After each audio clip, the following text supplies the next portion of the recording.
अब आज हम आपके सामने एक नई वीडियो लेके आए हैं, electric dipole in uniform electric field. मतलब अगर इलेक्ट्रिक डाइपोल को हम यूनिफॉर्म इलेक्ट्रिक फील्ड में रखते हैं तो क्या होता है।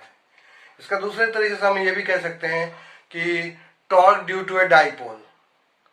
तो अब इसमें electric dipole in uniform electric field हम कर रहे हैं, तो इसमें सामने दिख रहा है आपको ये जो पैरेलल लाइंस जो शो हो रही हैं, it's a symbol of uniform electric field. इसमें हमने एक डाइपोल प्लेस किया। A B is a dipole consist of minus q plus Q charge which is separated by distance 2a is making an angle theta with the direction of the electric field. तो plus Q charge, क्योंकि इसे uniform electric field में रखा गया है, तो charge जो है इट एक्सपीरियंस ए फोर्स। तो प्लस क्यू चार्ज जो है ये एक्सपीरियंस करेगा फोर्स, क्या करेगा, Q vector E along the direction of electric field, क्योंकि पॉजिटिव चार्ज है। और minus Q charge experience force same magnitude का Q vector E opposite to the direction of the electric field, क्योंकि ये negative charge है। तो अगर एक ही बॉडी के ऊपर दो चार्जेस लग रहे हैं, दो चार्जेस हैं तो दो फोर्स लग रहे हैं। इन दोनों फोर्स की डायरेक्शन एक दूसरे के क्या है, ऑपोजिट है। तो इन दोनों की जब फोर्सेस एक दूसरे के ऑपोजिट हैं, तो इसमें जो ट्रांसलेशनल फोर्स होगा, net translational force acting on the system, वो हो जाएगा, इसके कारण है क्यू वेक्टर ई, और दूसरे के कारण हो जाएगा माइनस क्यू वेक्टर ई, क्योंकि इसकी डायरेक्शन इससे ऑपोजिट है। तो नेट ट्रांसलेशनल फोर्स जो है वो 0 हो जाएगा। But these forces constitute a couple which produces a torque। क्योंकि सपोज कीजिए ये एक डाइपोल रखा हुआ है, इस पे ये फोर्स इस तरफ को लग रहा है और ये फोर्स इस मेरे लेफ्ट हैंड साइड पे लग रहा है, तो इस पे ट्रांसलेशनल फोर्स नहीं होगा। मतलब वो इस तरीके से या इस तरीके से मूव नहीं होगी, इस तरीके से या इस तरीके से मूव नहीं होगी, क्योंकि ट्रांसलेशनल फोर्स 0 हो गया। लेकिन due to this two forces ये जो है दे टेंड्स टू रोटेट, तो ये रोटेट होने के कारण ये टॉर्क प्रोड्यूस करेगी। तो ये टॉर्क प्रोड्यूस करेगी, और टॉर्क इज इक्वल टू होता है, टॉर्क इज इक्वल टू होता है the force magnitude of the either force into the perpendicular distance. तो फोर्स हमारा हो गया क्यू वेक्टर ई, और परपेंडिकुलर डिस्टेंस हमारा है बीसी। तो इस बीसी को फाइंड करने के लिए ये एंगल कितने एंगल पे इंक्लाइंड है, थीटा एंगल पे। तो sine theta is equal to BC upon A B, और ये जो है बीसी अपॉन ए बी जो है वो 2a के इक्वल है। तो बीसी किसके इक्वल हो गया, 2a साइन थीटा। तो perpendicular distance BC is equal to हो गया 2a साइन थीटा। तो ये परपेंडिकुलर डिस्टेंस बीसी जो है 2a साइन थीटा के इक्वल हो गया। तो tau is equal to force हो गया क्यू ई, और ये हो गया 2a साइन थीटा। तो Q इंटू 2a हमें मालूम है डाइपोल मोमेंट के इक्वल होता है, Q इंटू 2a। तो ये Q इंटू 2a P हो गया, तो टाउ इज इक्वल टू आ गया PE साइन थीटा। तो टाउ आ गया हमारा PE sine theta. That means कि vector tau is equal to vector P cross vector E। तो टाउ जो है, जो हमारा टाउ आया है वो vector P cross vector E के इक्वल आया है। तो इसमें टॉर्क मैक्सिमम कब होगा, when theta is equal to 90 degree. मतलब अगर हम डाइपोल को इस तरीके से प्लेस करते हैं, इलेक्ट्रिक फील्ड ये है हमारी, डाइपोल को इस तरह से प्लेस करते हैं, तो इस पे टॉर्क मैक्सिमम लगेगा। और टॉर्क 0 कब होगा, जब हम डाइपोल को हम parallel to the electric field रखेंगे, मतलब angle theta is equal to 0 और 180 डिग्री, तब जो है इस पे टॉर्क क्या होगा, 0। मतलब वो रोटेशनल मोशन भी नहीं करेगा और ट्रांसलेशनल मोशन भी नहीं करेगा। तो इसका मतलब हो गया डाइपोल स्टेबल इक्विलिब्रियम में कब है, dipole is in stable equilibrium when theta is equal to 0 degree. और डाइपोल जो है अनस्टेबल इक्विलिब्रियम में कब है, when theta is equal to 180 degree. तो इसी के ऊपर बेस जो है कुछ क्वेश्चंस भी आते हैं, न्यूमेरिकल कॉन्सेप्ट भी हैं, तो वो हम आज डिस्कस कर लेते हैं। जैसे एक क्वेश्चन है कि एन इलेक्ट्रिक डाइपोल, तो इसमें न्यूमेरिकल जो है N electric dipole with dipole moment 4 into 10 to power minus 9 coulomb metre. तो इसका मतलब P is given, P given है 4 into 10 to power minus 9 coulomb metre. ये डाइपोल मोमेंट गिवन है, is aligned at 30 degree with the direction of uniform electric field।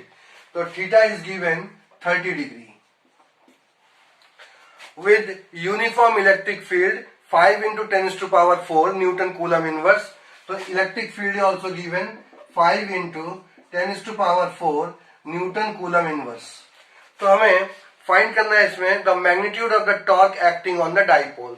जैसा कि अभी formula हमने डिराइव किया था, tau is equal to PE sine theta.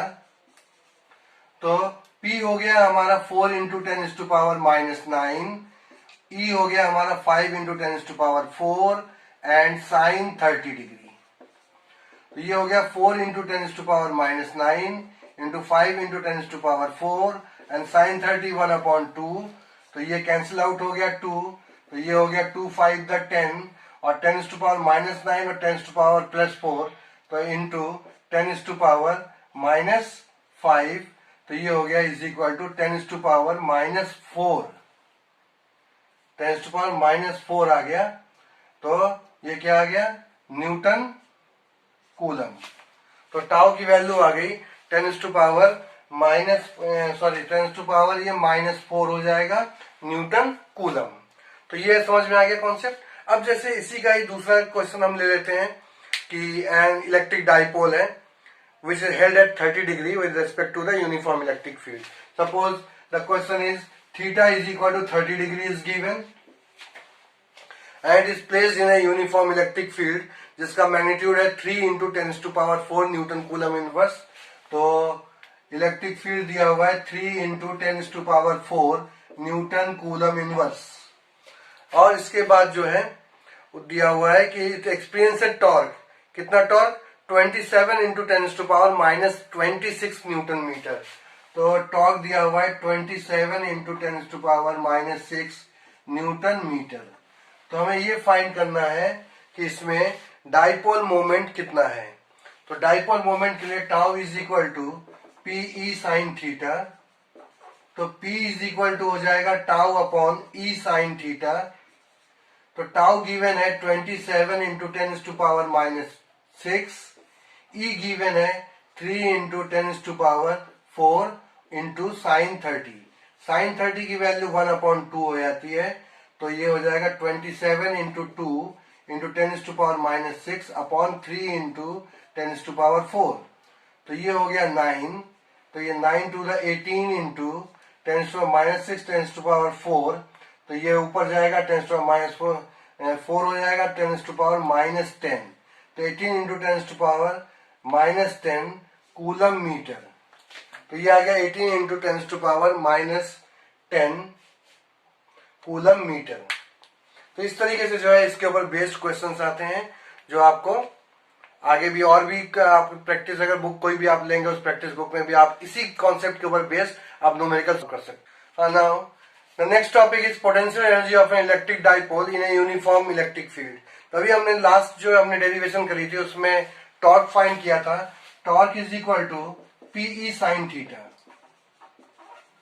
तो जब ये डाइपोल रोटेट करेगा, जब डाइपोल ये रोटेट करेगा तो उसके कारण जो है वर्क डन होगा. तो small amount of work done to rotate the dipole through a small angle d theta. मतलब small amount of work done, उस डाइपोल को स्मॉल एंगल पे रोटेट करने के लिए जो वर्क डन होगा, small amount of work done to rotate the dipole through a small angle d theta. dw is equal to tau d theta. तो यहाँ पे टॉर्क होता है रोटेशनल मोशन के लिए.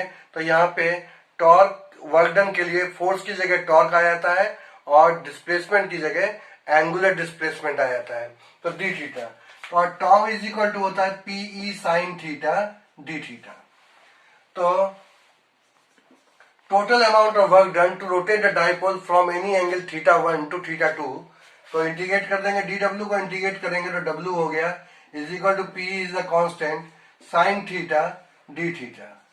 और साइन थीटा का इंटीग्रेशन जो है वो माइनस कॉस थीटा होता है और लिमिट हमने ले लिया है θ1 टू θ2. तो ये हो गया माइनस, पहले हम लिख लेते हैं पीई साइन थीटा का माइनस कॉस थीटा और लिमिट हो गया θ1 टू θ2. तो is equal to minus P E cos θ2 minus cos θ1. So this is the amount of work done to rotate a dipole from an angle θ1 to θ2 and this work done is stored in the form of potential energy of the dipole. अब suppose करो कि जैसे मैंने बताया था कि torque maximum कब होता है, जब टॉर्क मैक्सिमम होता है जब इलेक्ट्रिक फील्ड और डाइपोल मूवमेंट, इलेक्ट्रिक फील्ड और डाइपोल के बीच में एंगल कितने का होता है, 90 डिग्री का। अगर डाइपोल को हम प्लेस करें 90 degree to the uniform electric field, तो थीटा अगर 90 ले लें, तो अगर सपोज करो हम θ1 जो है 90 डिग्री ले लेते हैं, और यहाँ पे वर्क डन मैंने बताया कि वो पोटेंशियल एनर्जी के इक्वल हो जाता है। θ1 90 ले लिया, अब तो उसके बाद वो रोटेट कर रहा है, तो θ2 कोई भी एंगल हो सकता है, लेट बी θ2 हमने मान लिया एनी एंगल थीटा। तो then u is equal to हो जाएगा minus P E cos theta minus cos 90, और कॉस 90 की वैल्यू क्या होती है, 0। तो ये जो हमारा आया था potential energy minus P cos θ2 minus cos θ1, तो मैंने इसमें θ1 क्या ले लिया 90। θ1 90 हमने क्यों लिया, क्योंकि इस पे जो है टॉर्क मैक्सिमम होता है, तो θ1 हमने 90 ले लिया, θ2 एनी एंगल थीटा, तो ये हो गया u is equal to minus P cos theta minus cos 90, और कॉस 90 की वैल्यू होती है 0, तो हमारा potential energy u is equal to आ गया माइनस पीई कॉस थीटा। तो ये हमारा पोटेंशियल एनर्जी आ गया u is equal to minus P E cos theta. तो ये था हमारा आज का torque due to a dipole when placed in a uniform electric field, और ये था हमारा potential energy of an electric dipole when placed in a uniform electric field. तो मेरे ख्याल से आप लोगों को दोनों ही जो है टॉपिक्स बहुत अच्छी तरह समझ में आ गया होगा, और एक्सपेक्ट करता हूं कि आप लोग इसको वीडियो को देखने के बाद इसके ऊपर बेस्ड न्यूमेरिकल्स को आप सॉल्व करेंगे। और जो है अगर मेरी वीडियो आपको पसंद आई है तो इसको सब्सक्राइब कीजिए, लाइक कीजिए और शेयर कीजिए, और बटन को जो है बेल बटन को जो है आप जरूर उसको प्रेस कीजिए, जिससे कि हमारी जो भी नई वीडियो आएगी उसका जो है नोटिफिकेशन आप तक पहुंच जाएगा।